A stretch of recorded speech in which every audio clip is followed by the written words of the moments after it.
Hello everyone, स्वागत है आपका एक इंगेजिंग और easy to understand voice over और यूट्यूब चैनल पर हमारे। इसका नाम है बैक बेंचर कोचिंग। मेरा नाम जानवी है और आज हम पढ़ेंगे the rise of nationalism in Europe, जो क्लास 10th हिस्ट्री का सबसे पहला और बहुत ही इम्पोर्टेंट चैप्टर है। आज हम इस वीडियो में बिल्कुल वैसे ही पढ़ाई करेंगे जैसे एक अच्छे स्टूडेंट को करना चाहिए बोर्ड के लिए। टेक्स्ट बुक के सीक्वेंस को फॉलो करते हुए हर कॉन्सेप्ट को रियल लाइफ एग्जांपल और सिंपल इंग्लिश में ब्रेक डाउन करेंगे। आज का पार्ट कवर करेंगे फेडरिक सोरियू की फेमस पेंटिंग से, जिसकी शुरुआत करते हैं। और फिर हम आएंगे फ्रेंच रेवोल्यूशन के इम्पैक्ट को जानेंगे और फिर नेपोलियन के रिफॉर्म्स तक की कहानी सुनेंगे। ये वीडियो बनाया गया है स्पेशली आपके बोर्ड एग्जाम के लिए, ताकि आप सिर्फ रट्टा ना मारे बल्कि कॉन्सेप्चुअली समझे कि हुआ क्या था उस समय। तो चलो शुरू करते हैं एक सॉलिड जर्नी के साथ, जहां हम जानेंगे कि यूरोप में नेशनलिज्म कैसे राइज हुआ। तो चलिए शुरू करते हैं। चैप्टर की शुरुआत होती है एक पेंटिंग से जो 1848 में फ्रेंच आर्टिस्ट फेडरिक सोरियू ने बनाई थी। इसका नाम था the dream of world wide democratic and social Republic painting. इस पेंटिंग में लोग मार्च कर रहे हैं लिबर्टी के स्टैचू के सामने, यानी जो लिबर्टी थी उस समय उनके लिए एक आज़ादी की देवी थी।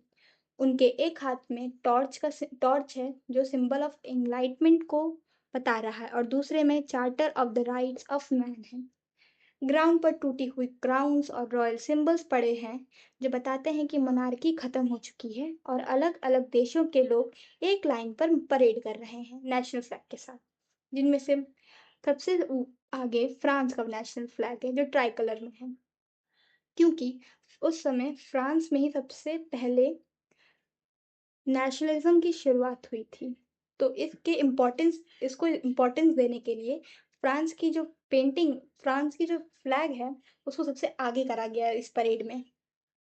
और ये एक यूटोपियन विजन बोला गया था, जिसके साथ जो बैकग्राउंड में क्लाउड है उसके ऊपर कई फरिश्ते उड़ रहे हैं जो इस आइडिया के साथ थे, आशीर्वाद दे रहे थे इस आइडिया को। और दुनिया भर में डेमोक्रेटिक रिपब्लिक बना। आर्टिस्ट ने ये दिखाया कि लोग एक मॉडर्न फेयर और इक्वल वर्ल्ड की तरफ मार्च कर रहे हैं।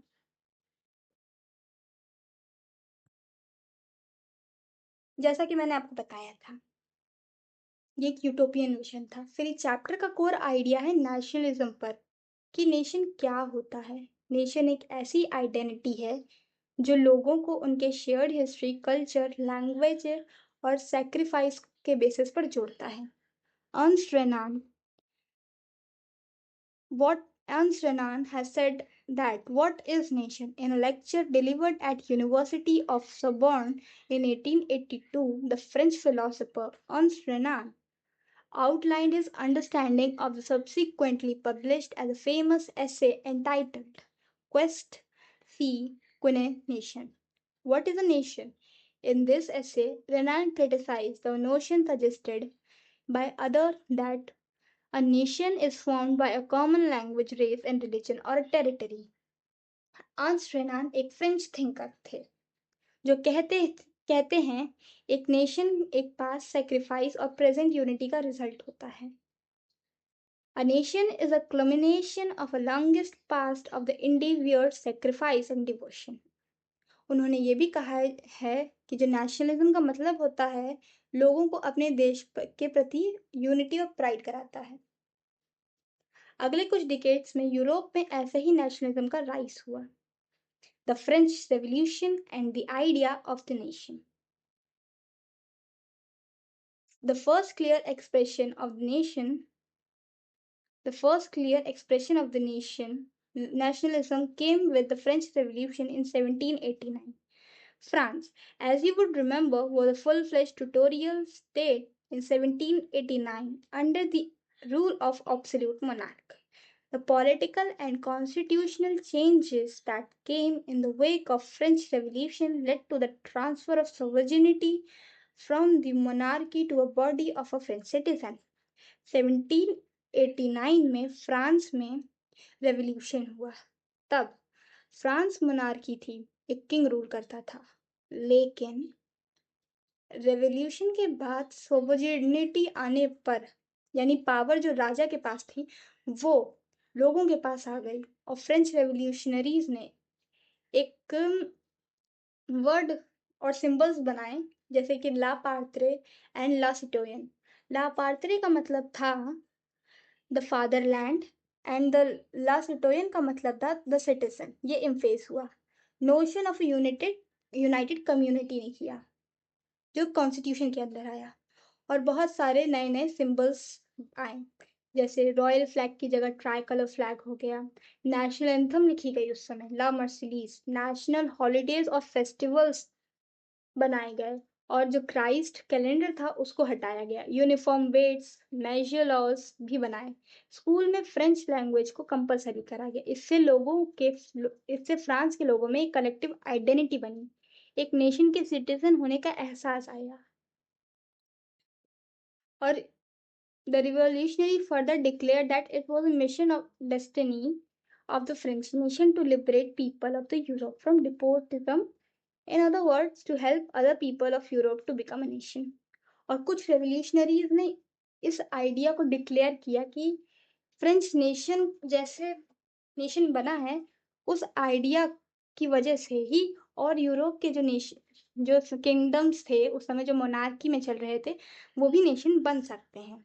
इसकी वजह से कई यूरोपियन किंगडम्स नेशन में बदले।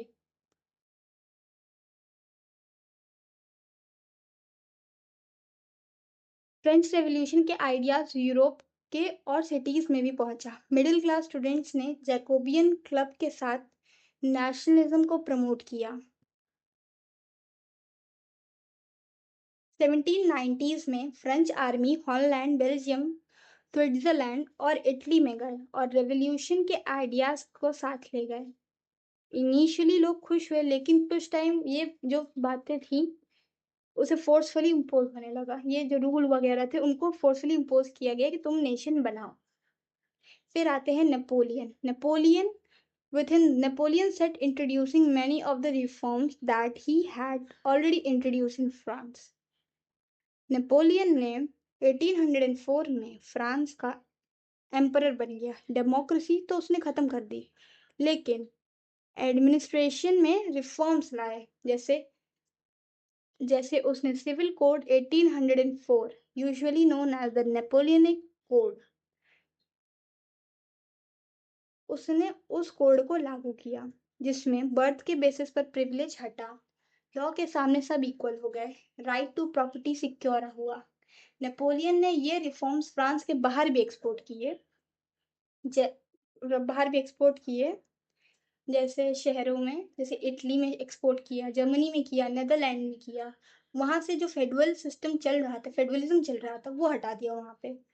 फिर गिल्ड रिस्ट्रिक्शन खत्म करा उसने। फिर ट्रांसपोर्ट और कम्युनिकेशन इम्प्रूव किया। लोगों को इनिशियली लगा नेपोलियन उनका सेवियर है, लेकिन बाद में हैवी टैक्स, सेंसरशिप और आर्मी में जबरदस्ती भर्ती करने की वजह से यह सब देखकर लोग अपोज करने लगे उसका। तो इस पार्ट में हमने समझा फेडरिक सोरियू इस पार्ट में हमने क्या क्या समझा। फेडरिक सोरियू की पेंटिंग का मतलब समझा, नेशन और नेशनलिज्म क्या होता है ये समझा, फ्रेंच रेवोल्यूशन का इम्पैक्ट क्या पड़ा, और नेपोलियन के रिफॉर्म्स और उनका मिक्स्ड इम्पैक्ट क्या था। नेक्स्ट पार्ट में हम पढ़ेंगे लिबरलिज्म क्या होता है, 1815 के बाद क्या चेंजेस आए और कैसे जर्मनी और इटली यूनाइट हुए।